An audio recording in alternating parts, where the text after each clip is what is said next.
माथा टेक के अपनी परिक्रमा विश्राम तो मैं भी माथा टेकूंगा। जय हो गिरिराज।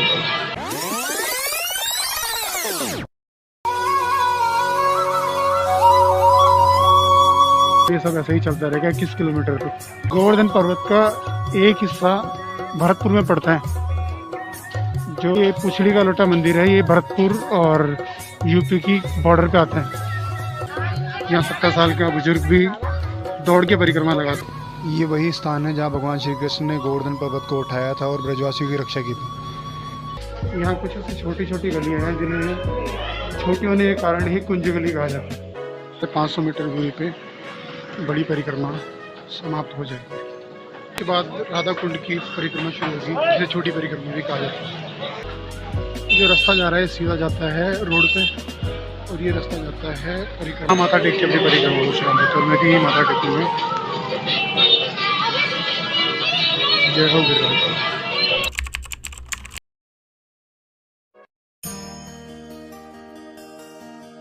ये जो आप सामने बोर्ड देख रहे हैं, यहीं से छोटी परिक्रमा स्टार्ट होती है, जिसे राधा कुंड परिक्रमा भी कहा जाता है।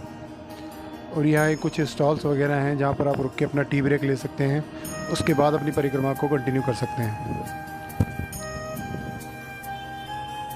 लोग यहाँ माथा टेक के अपनी परिक्रमा की शुरुआत करते हैं, और हम भी अपनी परिक्रमा की शुरुआत यहीं से माथा टेक के करेंगे। जय हो राधा रानी की। ये जो आप देख रहे हैं, ये गिरिराज जी का मुख्य बाज़ार है। इसे बड़ा बाज़ार भी कहा जाता है, और ये 1.5 किलोमीटर लंबा बाज़ार है। इसमें आपको कुछ इस तरह की दुकानें मिल जाएंगी, जिनमें कुछ दुकानें हैंडीक्राफ्ट आइटम्स की हैं, जिनमें आपको चकले बेलन राइड वगैरह जो है हैंडीक्राफ्ट के बने हुए मिल जाएंगे। इसके अलावा कुछ दुकानें डाउनलोडिंग की हैं, जहाँ भजन वगैरह सॉन्ग वगैरह डाउनलोड करवा सकते हैं।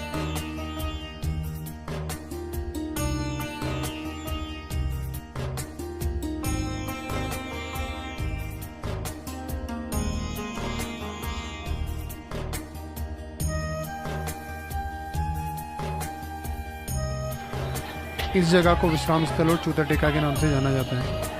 यहाँ के लिए ऐसा कहा जाता है कि आप जब राधा कुंड परिक्रमा में चलते हैं तो 1.5 किलोमीटर के बाद ये जगह आती है। तो यहाँ पर आप थोड़ी देर विश्राम करके अपनी परिक्रमा को कंटिन्यू कर सकते हैं।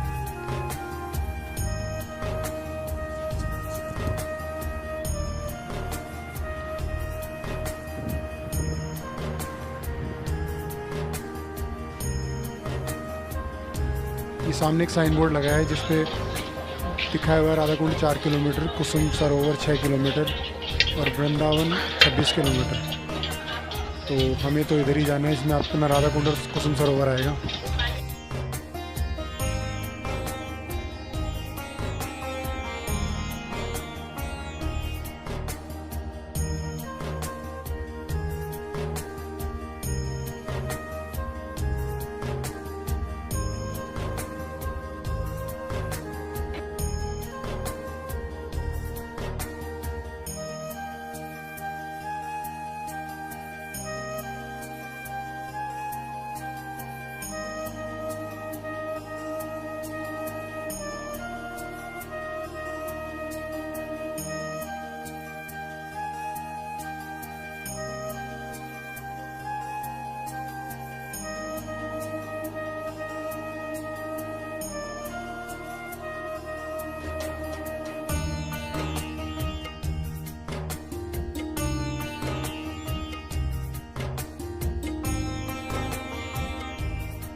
जो आप सामने हनुमान जी की मूर्ति देख रहे हैं, ये जब मैं पहली बार यहाँ परिक्रमा देने आया था, तब से मैं इस मूर्ति को नोटिस करता हूँ। इस मूर्ति को देखने में बहुत अच्छी एनर्जी और पॉजिटिविटी मिलती है। परिक्रमा में चलते हुए रास्ते में एक गौशाला आती है। इस गौशाला में आप रुक के अपने श्रद्धा अनुसार कुछ भी दान कर सकते हैं, और यहाँ दान जरूर करना चाहिए, ऐसा मेरा मानना है, क्योंकि गाय माता भगवान श्री कृष्ण की बहुत ज़्यादा प्रिय है।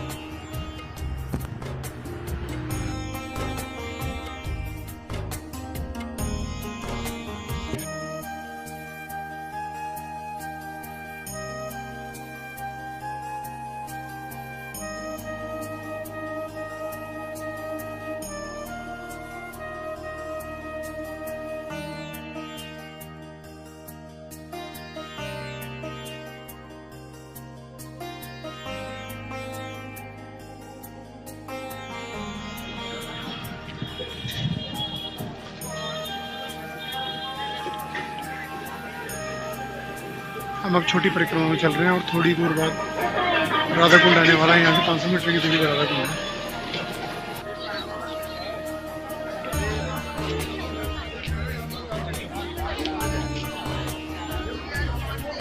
गरम चाय लीजिए, गरम चाय।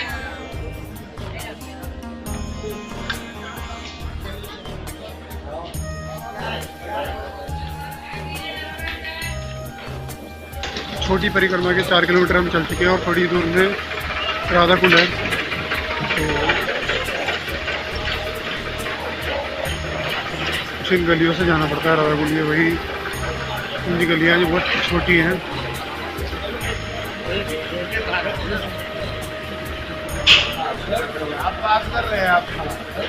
यहाँ पे कुछ तुलसी वगैरह की दुकानें हैं, यहाँ से हम माला वगैरह खरीद सकते हैं। ये अंग्रेजी दवाई तुरंत दबा तो देगी, दोबारा आपको होगा।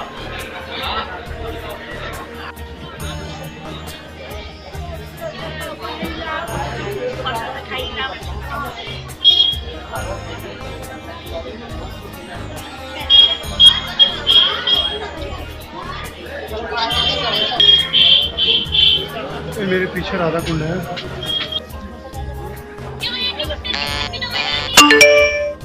ये पूरा राधा कुंड है और जो पीछे दिख रहा है वो पीला मंदिर, ये श्याम कुंड है।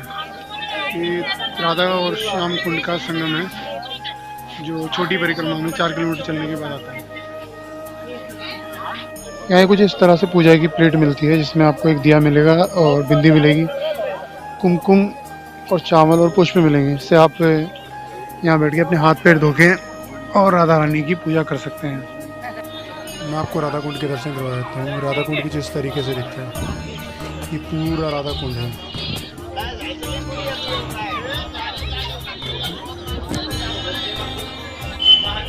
राधा कुंड की पूजा हो गई है, कुंड की तरफ चलते हैं।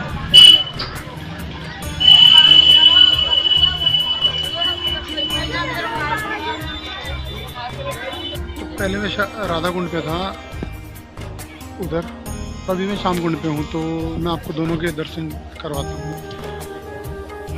मेरे इस साइड में श्याम कुंड और इस साइड में राधा कुंड। ये राधा कुंड और श्याम कुंड का संगम है जो गिरिराज जी में छोटी परिक्रमा में पड़ता है। तो इसके पीछे की कहानी तो बहुत बड़ी है, तो मैं आपको संक्षिप्त में सुनाता हूँ कि पुराने टाइम पे एक अरिष्टासुर नाम का कोई दैत्य था जिसने बैल का रूप करके भगवान श्री कृष्ण पे हमला किया था। तो भगवान श्री कृष्ण ने उसका वध कर दिया। अभी वध करने के बाद जब राधा जी को ये बात पता चली तो राधा जी ने श्री कृष्ण से बोला कि आपने जब उसका वध किया तो वो गौवंश में था, तो आपको गौहत्या का पाप हुआ है, तो आपको पहले सारे तीर्थ करके आना पड़ेगा, उसके बाद आप मेरे पास आ सकते हैं, क्योंकि यहाँ पर रास रच जाते थे। तो भगवान श्री कृष्ण ने ये वाला कुंड श्याम कुंड अपनी बंसी से खोदा था और उसमें स्नान किया था। और ये वाला कुंड जो है ये राधा रानी ने अपने कंगन से खोदा था।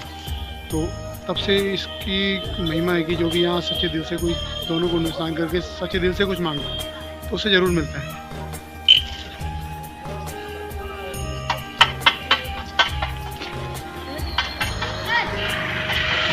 शाम के 6 बज गए और यहाँ पर ठंड बढ़ गई, तो भैया विंटर कैप लगा ली। परिक्रमा अपनी चरण सीमा पे है। बीच में एक कुसुम सरोवर आएगा, उसके बाद सीधा मानसी गंगा आएगी। मानसी गंगा पे परिक्रमा समाप्त हो जाती है। बस अब थोड़ी दूर है, 2-4 किलोमीटर का और सफ़र है। उसके बाद में अपन तो वापस से यहाँ से मथुरा जाके और जयपुर के लिए बैठेंगे।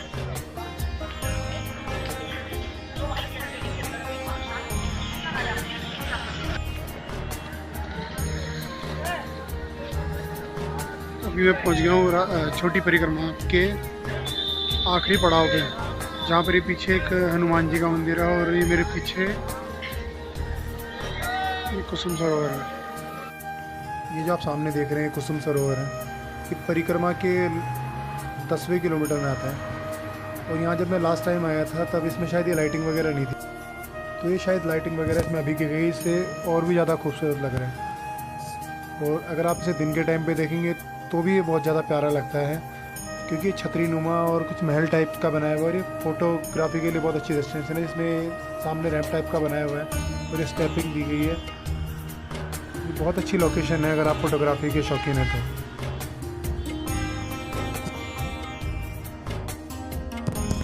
अब परिक्रमा के आखिरी 500 मीटर बचे हैं और सामने ये जो छोटा सा मंदिर आप देख रहे हैं इसे हर गोकुल गिरिराज जी के नाम से जाना जाता है।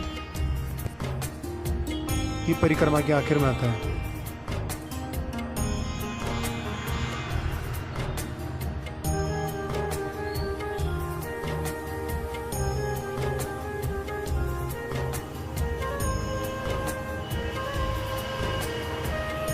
और ये थोड़ा आगे चल के कुछ मंदिर आते हैं, जैसे कि एक बांके बिहारी मंदिर के नाम से बनाया हुआ है इन्होंने, और एक सामने मंदिर आता है, इसमें राधा कृष्ण की मूर्ति और काफ़ी सारी और भी मूर्तियाँ आपको मिल जाती हैं।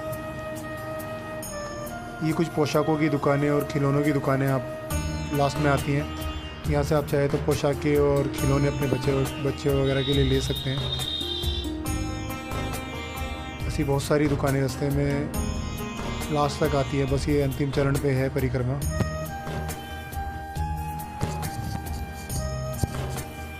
आगे से जो राइट हैंड पे रास्ता जा रहा है ये मानसी गंगा की तरफ जाता है। और यहाँ जो आप देख रहे हैं लोग यहाँ अपना माथा टेक के परिक्रमा को समाप्त करते हैं और जो भी उनकी मनोकामना होती है वो यहाँ बोलते हैं।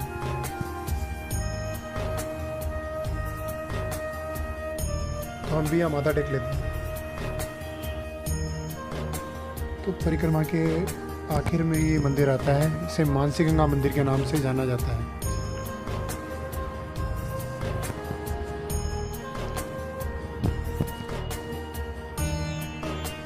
ये वही मंदिर है, ये वही स्थान है जहाँ पर भगवान श्री कृष्ण ने गोवर्धन की पूजा करवाई थी। एक रूप में वो खुद थे और दूसरे रूप में गोवर्धन बनके उन्होंने अपनी पूजा करवाई थी। और ये अंदर मंदिर में कुछ लाइटिंग वगैरह हो रखी है और ये मंदिर का चौक है। यहाँ शाम को 3-4 बजे तक दूध चढ़ाया जाता है, उसके बाद श्रृंगार हो जाता है। तो अभी शायद अंदर दूध नहीं चढ़ाने देंगे, दूध बाहर ही चढ़ाना पड़ेगा। तो ये सामने आप देख रहे हैं यहीं पे दूध चढ़ता है, जहाँ ये लोग बैठे हैं उनके पीछे 2 शिलाएँ हैं, उन पे दूध चढ़ता है। तो हम भी दूध चढ़ा लेते हैं।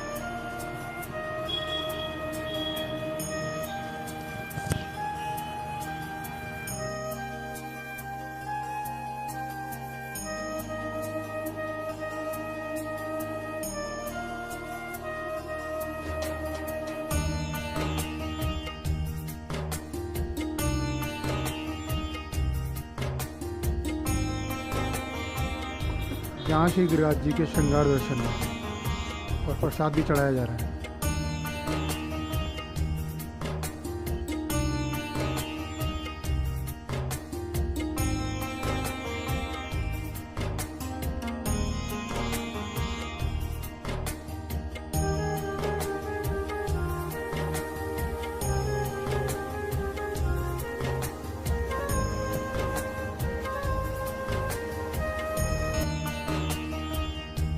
यहाँ ये कुछ फव्वारे वगैरह लगाए हुए हैं जहाँ पूजा करने से पहले स्नान कर सकते हैं।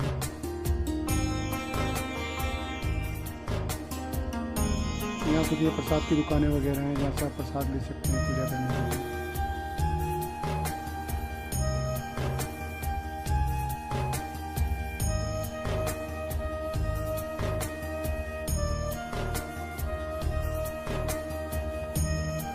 यहाँ ये सामने राधा कृष्ण जी का मंदिर है और यहाँ ये हनुमान जी का मंदिर है जहाँ हनुमान जी प्रसाद को भोग लगा रहे हैं। बड़ा ही मनोरम दृश्य है। यहाँ से बाहर का रास्ता जो भी नया बनाया गया है ये सामने, और इधर से एक गौ माता की मूर्ति है जिसमें कुछ नीचे टोटियाँ लगाई हुई हैं, इससे आप चरणामृत टाइप ले सकते हैं। मेरे सामने पूरा मानसी गंगा है और यहाँ पर कुछ बीच में फव्वारे भी लगाए हुए हैं। कभी आप सुबह के टाइम पे यहाँ पर आएंगे तो बहुत खूबसूरत नज़ारा होता है। ये रास्ता बाहर की तरफ जाता है, इसी से बाहर चलेंगे। यहाँ हमारी परिक्रमा समाप्त होती है। परिक्रमा करके आज बहुत ही आनंद आया और भगवान की ऐसी कृपा हमेशा बनी रहे और बार बार यहाँ आने का सौभाग्य प्राप्त हो। अब यहाँ से हमें डायरेक्ट जयपुर के लिए वो बस नहीं मिलेगी, तो मुझे यहाँ से मथुरा के लिए पहले जाना पड़ेगा। उसका मथुरा से जयपुर की कोई बस लेके जाना पड़ेगा, कोई ट्रेन तो कोई है नहीं।